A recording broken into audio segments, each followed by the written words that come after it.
سامعین حاضرین بزرگوں اور دوستوں، السلام علیکم ورحمۃ اللہ وبرکاتہ۔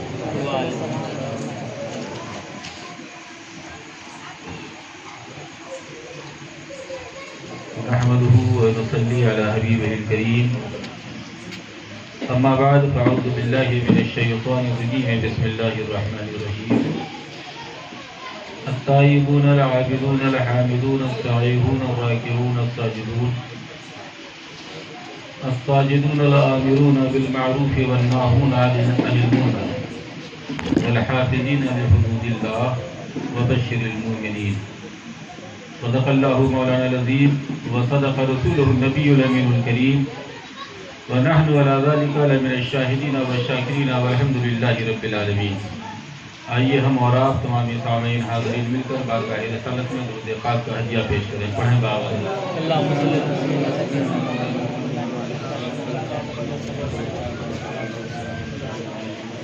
اللهم صل على سيدنا مولانا محمد المعدن الجود والكرم منبع العلم والحلم والحكم وآله وبارك وسلم. صلوا عليه صلاة وسلاما عليك يا رسول الله صلى الله عليه وسلم.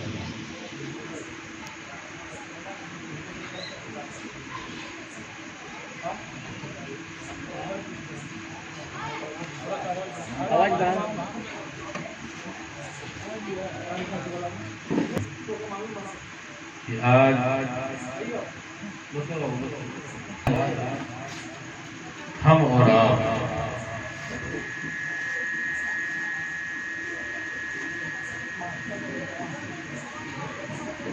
اس مقدس اور مبارک محفل میں شرکت کی سعادت حاصل کر رہے ہیں،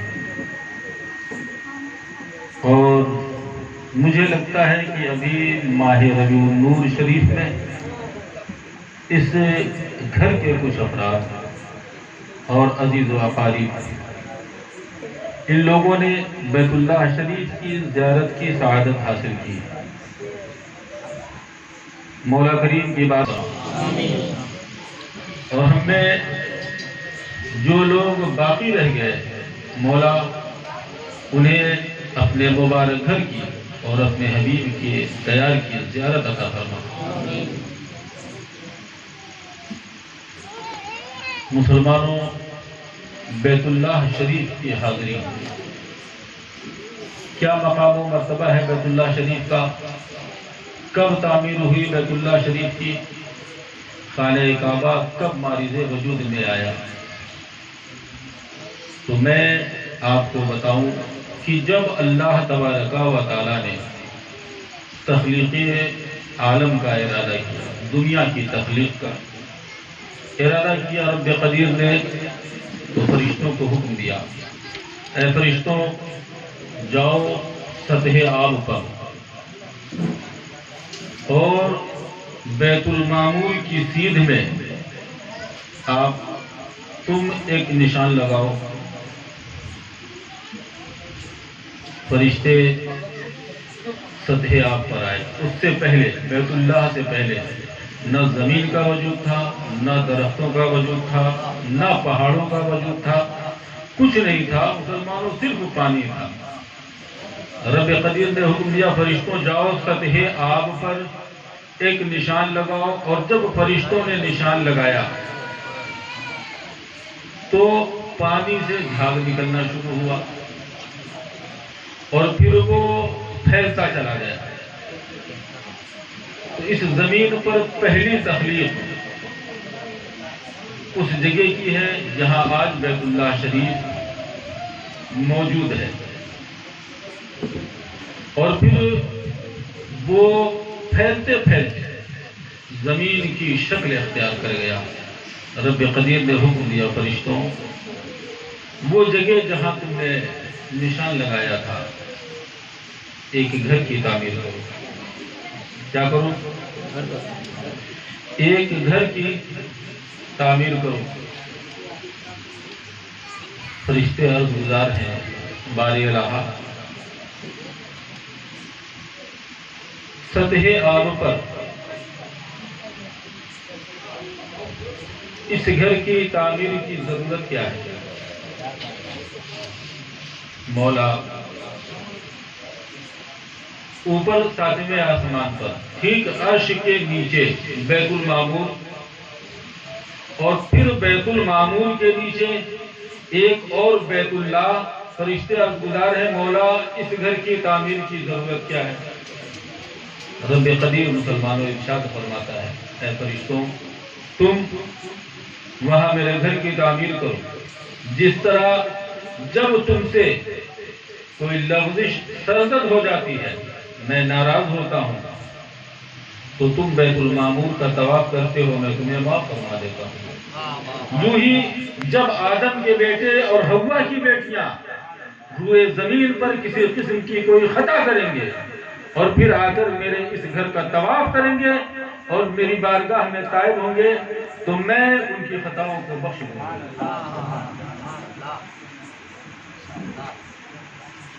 اس طرح مسلمانوں بیت اللہ شریف معرض وجود میں آیا۔ اب کیا فضائل و کمالات ہیں بیت اللہ شریف کے؟ روایتوں میں آتا ہے مسلمانوں کی جب ایک مسلمان بیت اللہ شریف کی حاضری کی سعادت حاصل کرتا ہے اور جب پہلی نظر بیت اللہ پر پڑتی ہے، پہلی نظر بیت اللہ پر، اور پھر یہاں سے جو دعا نکلی اس کی دعا کے ساتھ 70,000 فرشتے آمین کی صدا بلند کرتے ہیں کہ مولا تیرے اس بندے نے تیرے گھر کی زیارت کی اور اس کی یہ خواہش ہے، مولا تو اس کی خواہش کو قبول فرما آمین۔ اور روایتوں میں آتا ہے کہ جب پہلی نظر پڑتی ہے انسان جس خواہش کا اظہار کرتا ہے رب قدیر وہ پوری فرما دیتا ہے۔ تو مسلمانوں ہماری زندگی کی سچائی ہے کہ ہم جس ماحول میں جی رہے ہیں، میں یہ کہہ دوں کہ میں گناہ سے آشفتہ ہوں، میں کہہ دوں کہ مجھ سے خطا نہیں ہوتی ہے، تو مسلمانوں میں جھوٹ بولتا ہوں۔ اگر میں خود یہ کہوں کہ نہیں میں سید صاحب ہوں، میں پیر صاحب ہوں، میں پیری مریدی کے مسند پر بیٹھا ہوا ہوں، تو مجھ سے خطا نہیں ہو سکتی، تو مسلمانوں یقین مانو کہ میں جھوٹ بول رہا ہوں۔ مجھے جہاں تک لگتا ہے کہ جب بیت اللہ شریف میں حاضری کی سعادت نصیب ہو تو دل کی خواہش یہ ہونی چاہیے مولا اتنی دور سے تیرے گھر کی زیارت کے لیے حاضر ہوا ہوں، مولا پچھلی زندگی میں جو خطائیں ہوئی مولا انہیں بخش دے، اور مولا مجھے تو توفیق عطا فرما کہ آنے والے زمانے میں میری جو زندگی بچی ہے تیری مرضی کے خلاف میرا کوئی قدم نہ اٹھنے پائے۔ بے شک سبحان اللہ۔ مسلمانوں قابل مبارکباد ہیں یہ لوگ جو بیت اللہ شریف کی زیارت کر کے آئے ہیں، اور ہماری یہ خوش نصیبی ہے کہ یہ لوگ آئے اور چند دن بعد مجھے انہیں دیکھنا نصیب ہو رہا ہے۔ بے شمار فضائل ہیں مسلمانوں بیت اللہ شریف کے۔ ہمہ وقت 70,000 فرشتے بیت اللہ شریف میں حاضری دینے والوں کے حق میں دعائیں کرتے رہتے ہیں، اور اس کے بعد یہ پہلی منزل ہوئی۔ آدمی عمرہ کرنے گیا یا حج کرنے گیا تو یہ پہلی منزل ہوئی کہ ایک انسان نے اللہ کے گھر کی زیارت کی، طواف کیا، اور وہ جگہ جہاں پر کھڑے ہو کر حضرت ابراہیم علیہ السلام نے، فرشتوں کے بعد حضرت آدم علیہ السلام، حضرت آدم علیہ السلام کے بعد حضرت ابراہیم علیہ السلام نے وہ جگہ جہاں پر کھڑے ہو کر بیت اللہ کی تعمیر کی، ہمیں اس جگہ پر یا اس کے پیچھے کھڑے ہو کر کے اس سے ٹھیک پیچھے بیت اللہ شریف، مقام ابراہیم، اور پھر اس کے پیچھے کھڑے ہو کر ہمیں 2 رکعت نماز نفل پڑھنے کی سعادت حاصل کرنی ہے۔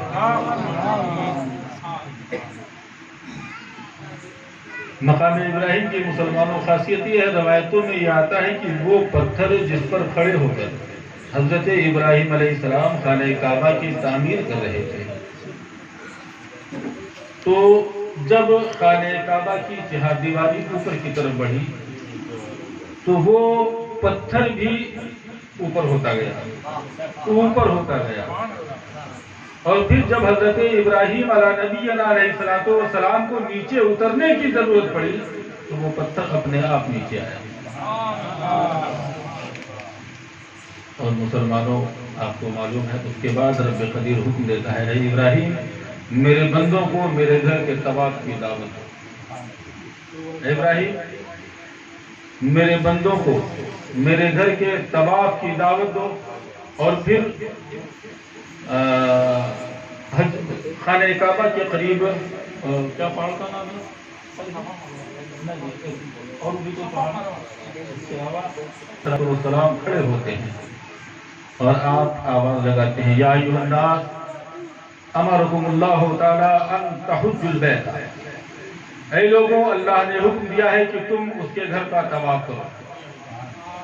مسلمانوں، روایتوں میں آیا ہے کہ اس وقت جو لوگ اس روئے زمین پر موجود تھے وہ روحیں جو مالائے اعلیٰ میں تھی، جس نے اس ندا کا جواب دیا، جس نے اس ندا کے جواب میں لبیک کہا، اسے اس کی زندگی میں رب تعالیٰ اپنے گھر کی زیارت ضرور نصیب فرمائے۔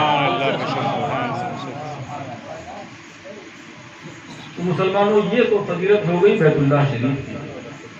اب اس کے بعد دوسری منزل آتی ہے اللہ کے حبیب کے دیار کی زیارت۔ اللہ کے حبیب کے دیار کی زیارت۔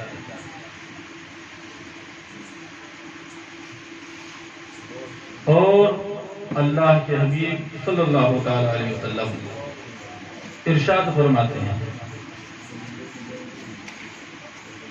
من زار قبری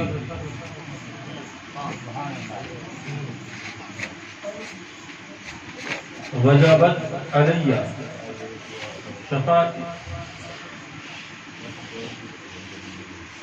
جس نے حالت ایمان میں میرے قبر کی یا میرے روزے کی زیارت حاصل ہوئی، میری شفاعت اس پر واجب ہے، مجھ پر واجب ہے کہ میں اس کی شفاعت کروں۔ اور مسلمانوں، ساری فضیلتیں ایک طرف، مگر وہ جالیاں دیکھنا نصیب ہو۔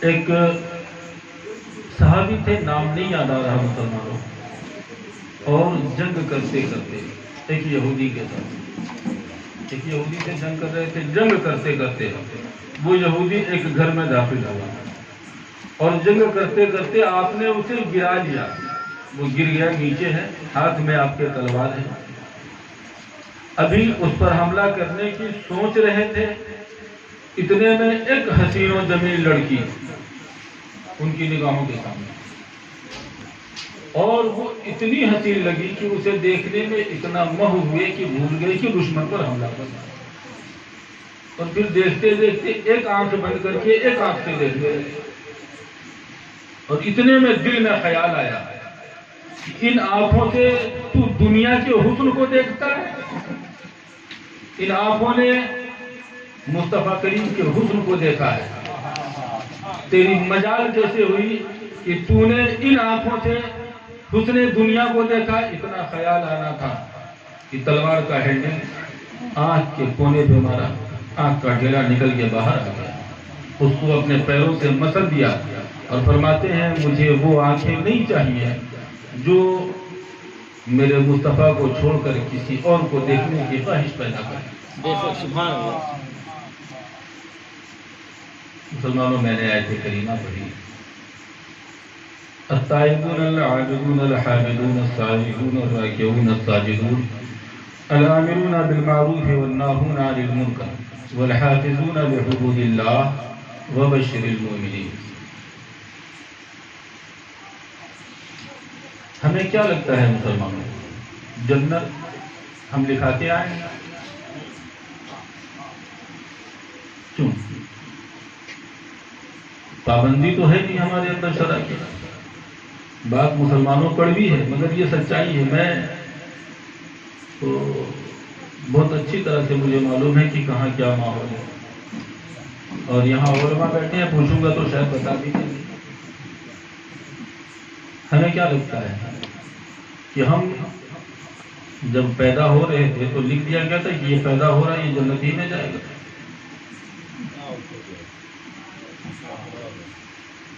اللہ تبارک و تعالیٰ قرآن پاک میں ارشاد فرماتا ہے التائبون العابدون، توبہ کرنے والے اور میری عبادت کرنے والے، الحامدون السائحون، میری حمد و ثنا بیان کرنے والے اور سجدے کرنے والے، الراکعون، میری حمد و ثنا بیان کرنے والے اور رکوع کرنے والے اور سجدے کرنے والے، الآمرون بالمعروف، بھلائیوں کا حکم دینے والے، والناہون عن المنکر، اور برائیوں سے روکنے والے، وبشر المؤمنین، اے محبوب جن میں اتنی خصوصیات موجود ہوں، توبہ کرتے ہوں، میری عبادت کرتے ہوں، میری حمد و ثنا بیان کرتے ہوں، میری بارگاہ میں رکوع و سجود کرتے ہوں، اور پھر اپنے لوگوں کو، وہ جو ان کے اپنے ہیں، جنہوں نے انہیں اپنا سمجھا ہے، وہ جسے اپنا سمجھتے ہیں، وہ انہیں نیکیوں کی طرف بلاتے ہوں، اور کوئی برائی کی طرف جاتا ہو تو اسے روکتے ہوں۔ وَبَشِّرِ الْمُؤْمِنِينَ، اے محبوب جن کے اندر یہ خصوصیات موجود ہوں، آپ انہیں میری رضا اور جنت کی بشارت دیں، آپ انہیں میری رضا اور جنت کی بشارت دیں۔ جانتے ہیں مسلمانوں، یہ ماہ مبارک 11ویں شریف کا مہینہ چل رہا ہے۔ مہینہ تو مسلمانوں ربیع الاخر کا ہے، مگر ہم نے عقیدت میں حضرت سرکار غوث پاک کی نسبت سے اس ماہ مبارک کا نام 11ویں شریف والا مہینہ رکھ دیا۔ پورا مہینہ ہی 11ویں شریف ہو اور سرکار غوث پاک کا تذکرہ نہ ہو تو کچھ عجیب عجیب سا لگتا ہے۔ حضرات وقت زیادہ تو نہیں ہو گیا تو باتیں ختم کروں، بالکل، لیکن 11 بج گئے ہیں۔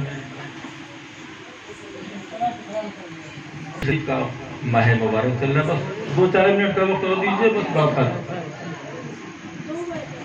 آپ کو معلوم ہے سرکار غوث اعظم رضی اللہ تعالیٰ آپ جس گھر میں پیدا ہوئے، ماں باپ کون تھے، کیسے تھے؟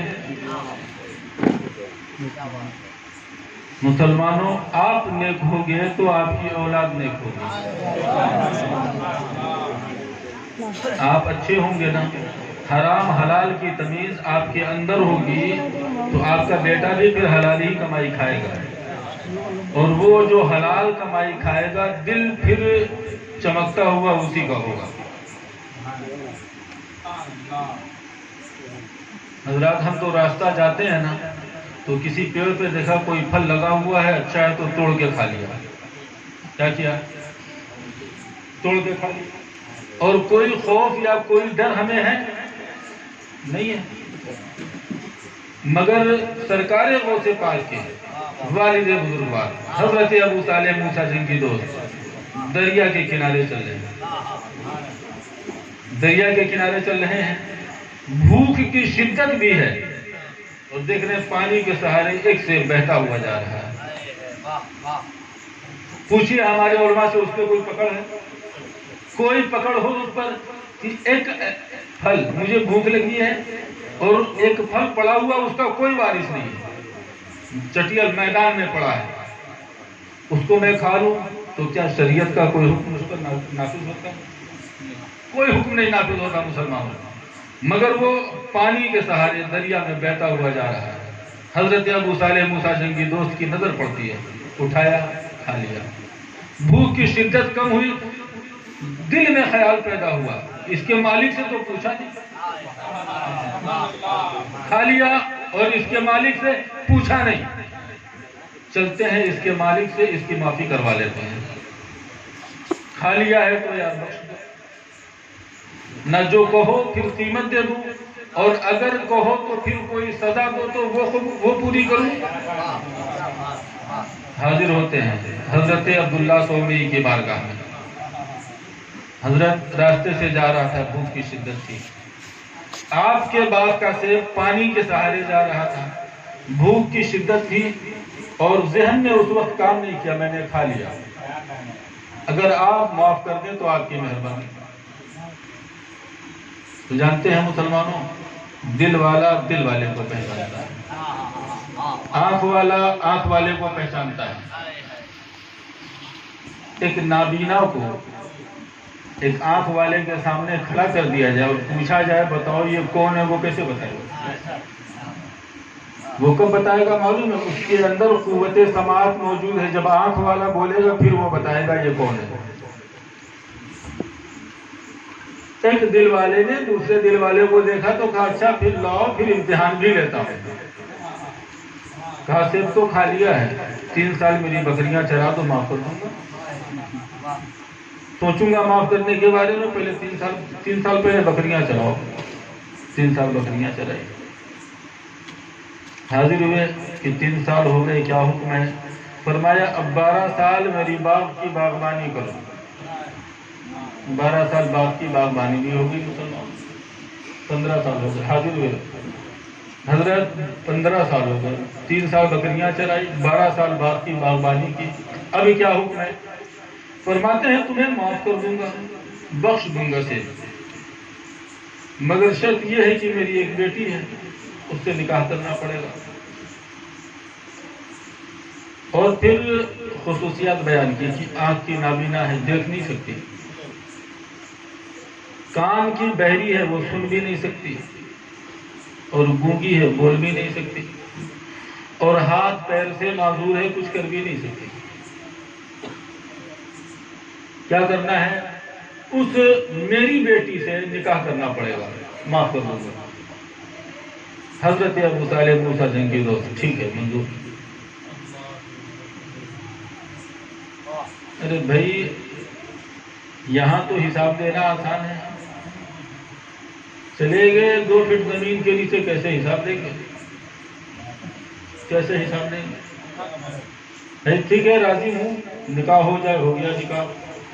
رات میں کمرے میں داخل ہوئے، دیکھا حسین و جمیل لڑکی آگا صحیح سلامت بیٹھی ہوئی ہے، فوراً باہر آئی۔ حضرت آپ نے تو بڑے عیوب بیان کیے تھے، لڑکی تو بالکل سے دوسری آ گئی ہے لگتا ہے میرے کمرے میں، آپ نے جو باتیں بتائی تھی اس میں سے کوئی عیب اس میں نہیں موجود ہے۔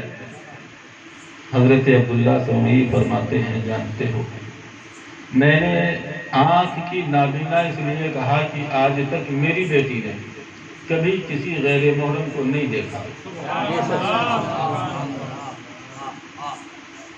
صحابہ کی موجودگی ہے، مسجد نبوی ہے، آقا درمیان میں تشریف فرما ہے، آقا فرماتے ہیں میرے صحابہ کیا تمہیں معلوم ہے خیر النساء کون سی عورت ہے؟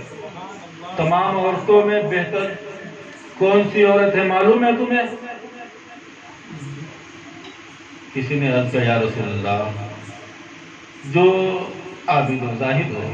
آقا فرماتے ہیں بات تو تم نے ٹھیک کی مگر میری مراد کو نہیں پہنچے۔ کسی نے عرض کیا یا رسول اللہ جو اپنے شوہر کی فرما بردار ہو۔ آقا فرماتے ہیں بات تمہاری بھی ٹھیک ہے مگر مراد کو تم بھی نہیں پہنچے۔ حضرت علی مرتضیٰ کا قد چھوٹا تھا، قد چھوٹا تھا، مسجد نبوی سے دھیرے سے باہر نکلے، گھر گئے، حضرت سیدہ خاتون جنت سے جا کر کہتے ہیں فاطمہ مسئلہ الجھ گیا ہے، آقا نے ایک سوال کیا ہے اور جواب دیتے نہیں بن رہا۔ حضرت سیدہ خاتون جنت فرماتی ہیں علی بتاؤ مسئلہ کیا ہے؟ حضرت علی مرتضیٰ فرماتے ہیں آقا نے سوال کیا ہے خیر النساء کون سی عورت ہے؟ خیر النساء کون سی عورت ہے؟ تمام عورتوں میں بہتر کون سی عورت ہے؟ حضرت سیدہ خاتون جنت فرماتی ہیں علی جواب تو بہت آسان ہے۔ حضرت علی کہتے ہیں فاطمہ کیا جواب ہے؟ حضرت سیدہ خاتون جنت فرماتی ہیں مسلمانوں وہ جس نے کبھی کسی غیر محرم کو نہ دیکھا ہو اور جسے کبھی کسی غیر محرم نے نہ دیکھا ہو۔ وہ جس نے کبھی کسی غیر محرم کو نہ دیکھا ہو اور وہ جسے کبھی کسی غیر محرم نے نہ دیکھا ہو دھیرے سے پیچھے سے آئے پھر پیچھے بیٹھ گئے۔ ابھی سوال چل ہی رہا تھا، حضرت علی مرتضیٰ کھڑے ہوئے، یا رسول اللہ میں جواب دوں؟ آقا میں جواب دوں؟ آقا فرماتے ہیں علی تم ہی جواب دے دو۔ عرض کرتے ہیں یا رسول اللہ وہ جس نے کبھی کسی غیر محرم کو نہ دیکھا ہو اور جسے کبھی کسی غیر محرم نے نہ دیکھا ہو۔ میرے آقا فرماتے ہیں صحابہ میں کہتا نہیں کہ فاطمہ میرے جگر کا ٹکڑا ہے، میں کہتا نہیں کہ فاطمہ میرے جگر کا ٹکڑا ہے، ہم حسینی ہونے کا دعویٰ کرتے ہیں۔ ہمارے گھر کی عورتیں اپنے آپ کو کنیز فاطمہ کہتی ہیں، کنیز زینب کہتی ہیں۔ حضرت سیدہ زینب سلام اللہ علیہا ہیں، علالت ہے۔ حضرت عبداللہ ابن جعفر طیار فرماتے ہیں فاطمہ زینب چلو تمہیں طبیب کو دکھا کے دوا دلا دیتا ہوں۔ آپ فرماتی ہیں عبداللہ آپ جائیں طبیب کو میرا حال بتا دیں، دوا لے آئیں۔ آپ فرماتے ہیں زینب اگر اس بیماری میں تمہیں کچھ ہو گیا پھر کیا ہوگا؟ حضرت سیدہ زینب سلام اللہ علیہا فرماتی ہیں عبداللہ اگر مجھے کچھ ہو گیا تو کل جب حشر قائم ہوگا میں اپنی ماں کے سامنے فخر سے کہوں گی کہ ماں میں نے اپنی جان دے دی، تیرے پردے کو داغدار نہیں ہونے دیا۔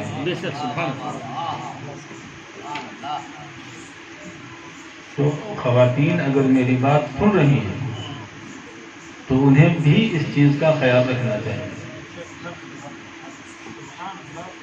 بڑے بڑے اولیاء نے، ائمہ نے کبھی نہیں اجازت دی کہ عورتیں کبھی بے پردہ کسی کے سامنے بھی آئیں، اور انبیاء کے بعد معصوم کوئی نہیں، فرشتے انبیاء اور اس کے بعد پھر معصومین کا سلسلہ ختم۔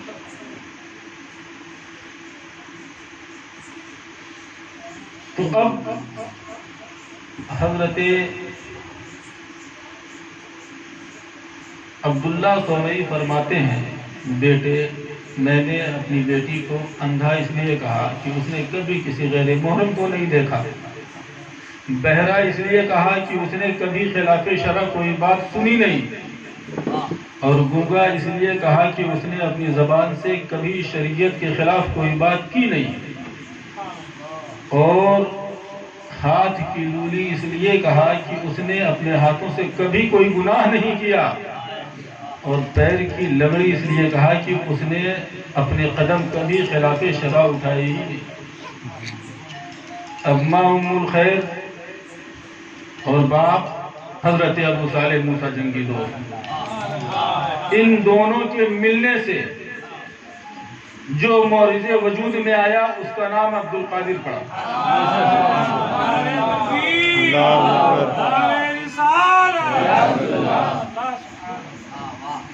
ان دونوں کے ملنے سے جو معرض وجود میں آیا اس کا نام عبد القادر پڑا۔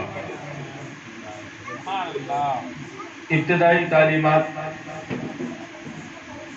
اپنے شہر میں حاصل کی، آپ کا شہر گیلان، ابتدائی تعلیمات اپنے شہر میں حاصل کی۔ آپ نے کرامتیں مسلمانوں سنی ہوں گی، حضرت سرکار غوث اعظم مکتب جاتے تو ندا آتی بچوں راستہ چھوڑ دو اللہ کا ولی آ رہا ہے، یہ آپ نے کرامتیں سنی ہوں گی، مگر عملاً غوث پاک کیسے تھے؟ عملاً کیسے تھے؟ خود بھوکے رہتے ہیں، دوسرے کو ضرورت ہوتی اسے کھلا دیتے، خود بھوکے رہتے دوسرے کو ضرورت ہوتی اسے کھلا دیتے۔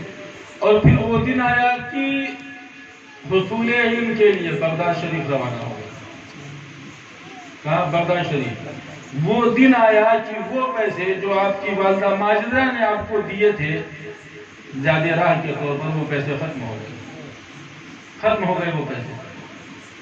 اب کیا کر رہے ہیں سرکار وہ سے پاک؟ پتے کھا کر گزر کر رہے ہیں، پتے کھا کر گزر کر رہے ہیں۔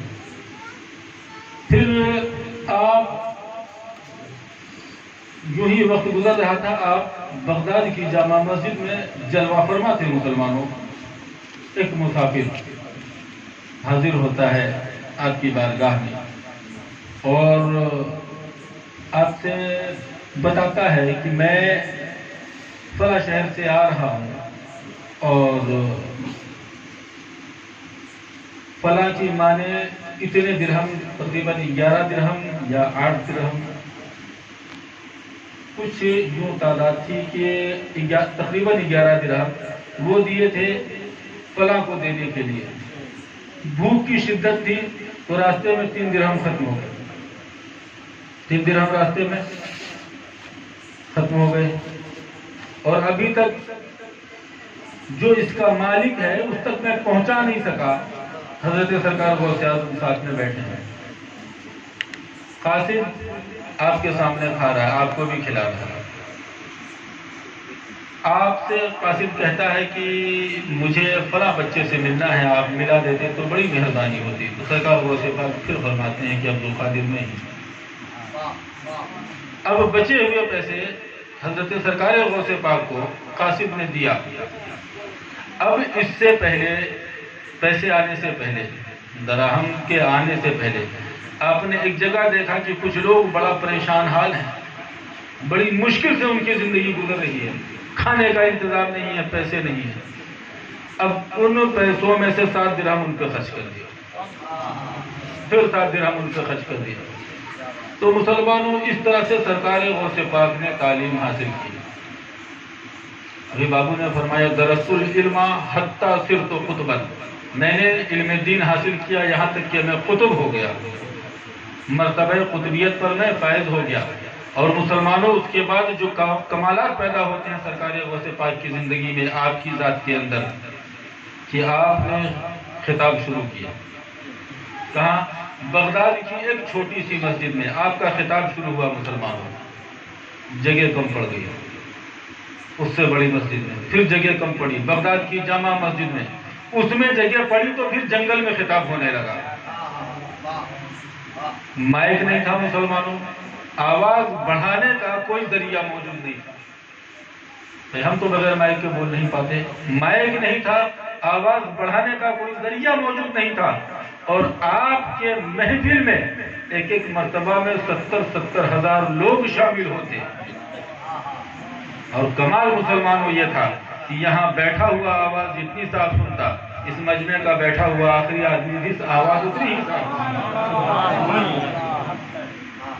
اور آپ کے بارے میں آتا ہے کہ آپ کی محفلوں میں ایک ایک مرتبہ میں 11 ہزار لوگ توبہ کرتے.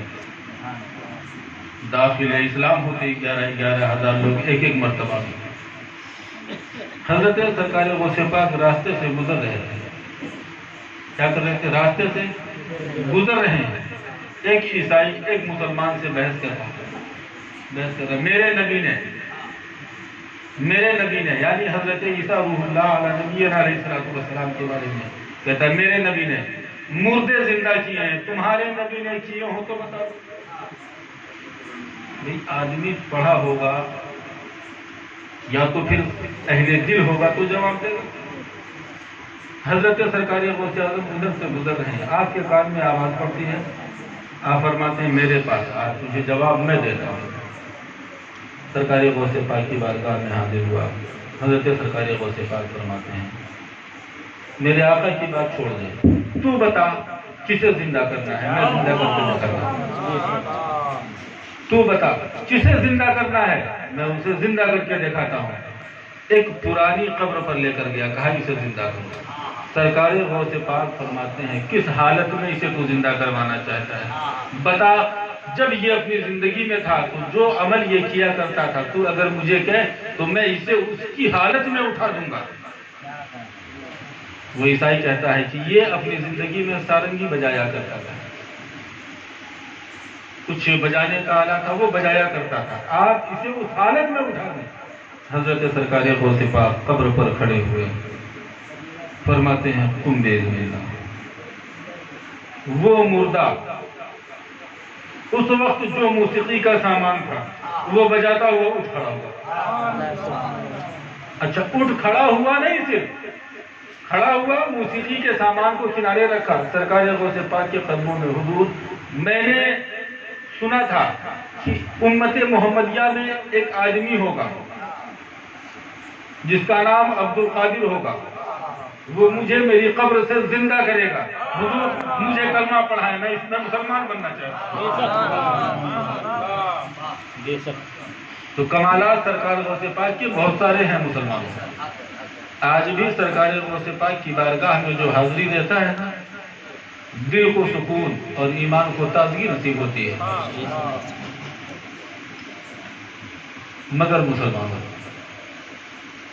تقرب الی اللہ کیسے حاصل ہوتا ہے؟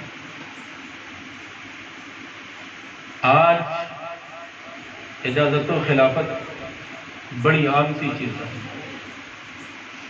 مجھے لگتا ہے کہ لاکھوں کی تعداد میں آج سرزمین ہند میں خلفاء اور پیر ملا کے موجود ہیں، لاکھوں کی تعداد میں، مگر حضرت سرکار غوث پاک رضی اللہ تعالیٰ نے کس نظریے کو پیش کیا؟ حضرت سرکار غوث پاک ارشاد فرماتے ہیں، لا یجوز لشیخ ان یجلس علی اسناد، ان یجلس علی سجادۃ النہایہ ویتقلد بسیف العنایہ حتی یکون فیہا اثنتا عشرۃ خصلتان۔ کوئی بھی انسان،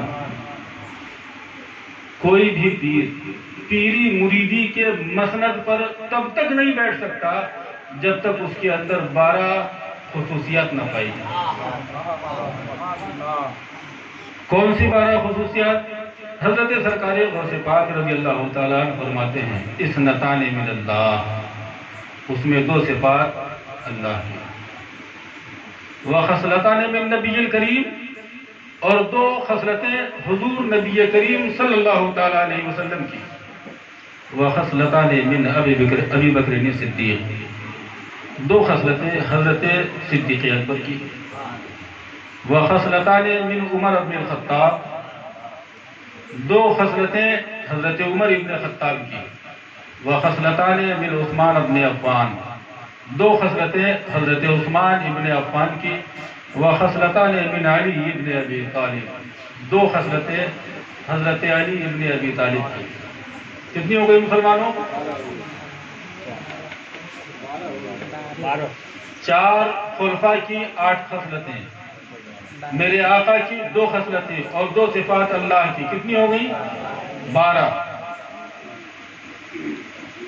اب وہ کیا کیا ہیں؟ اثنتان من اللہ ان یکون ستارا و غفارا، 2 صفات اللہ کی ہوں، اور وہ کیا ہیں؟ ان یکون ستارا، یہ کہ وہ لوگوں کے عیب کو چھپاتا ہو، لوگوں کے عیب کی پردہ پوشی کرتا ہو۔ یہ نہیں کہ کسی نے اس کے سامنے کوئی خطا غلطی کر دی تو پورے ہندوستان میں پھر گھوم گھوم کر کے بیان کرے، گھوم گھوم کر بیان کرے، جاؤ فلاں ایسا ہے، فلاں ایسا نہ۔ اگر کسی انسان میں کوئی کمی ہے تو اس کے عیب کی پردہ پوشی کرے۔ وغفارا، اور جب اس کے مریدین، اس کے مصاحبین کوئی خطا کر دیں، غلطی کر دیں تو وہ اس پر درگزر کرے، معاف کر دے گا۔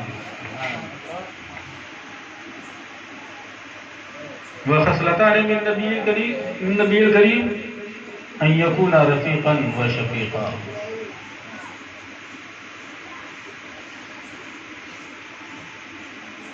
یہ کہ وہ اپنے مریدوں کے ساتھ مثل دوست کے ہو، رفیق ہو یعنی مثل دوست کے ہو، اپنے مریدوں کو اچھائی کی طرف لے جاتا ہو، ملنے جلنے والوں کو اچھائی کی طرف لے جاتا ہو، برائیوں سے روکتا ہو۔ بھئی جو دوست ہوگا وہ دوست کا خسارہ کیا ہے؟ رفیق کے معنی دوستی ہوتے ہیں نا۔ ان یکون رفیقا و شفیقا، رفیق ہو، دوست ہو یعنی لوگوں کا بھلا کرتا ہو، بھلائی کرتا ہو لوگوں کے ساتھ، اور شفقت کرتا ہو۔